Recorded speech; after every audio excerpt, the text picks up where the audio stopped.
Deuxième et dernier jour du sommet de l'OTAN à Vilnius, aujourd'hui en Lituanie. Et comme hier, au cœur des discussions, la guerre en Ukraine et le soutien militaire.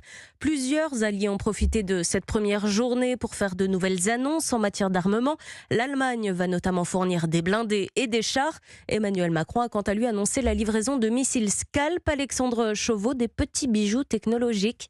Oui, missile de croisière lancé depuis un avion de chasse et développé par la France et le Royaume-Uni. Le Scalp permet de frapper jusqu'à 500 km, au-delà donc de la ligne de front. Un atout pour Kiev qui pourrait ainsi accéder aux zones de l'Est de l'Ukraine, aujourd'hui contrôlées par les Russes. C'est surtout une arme de très haute précision, capable d'atteindre une cible en profondeur et d'éviter les dommages collatéraux.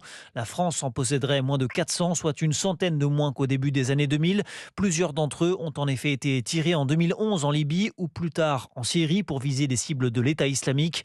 Alors si l'on ne connaît pas le chiffre exact de missiles livrés, Paris parle d'un nombre significatif qui préserverait néanmoins les stocks nécessaires à la défense française. Enfin, autre caractéristique, la durée de péremption de ces missiles qui ne serait que de quelques années. Une source militaire indique que la France aurait donc livré à Kiev les Scalp en passe d'atteindre leur limite d'utilisation pour les tirer plutôt que de les perdre. Merci Alexandre Chauveau du service politique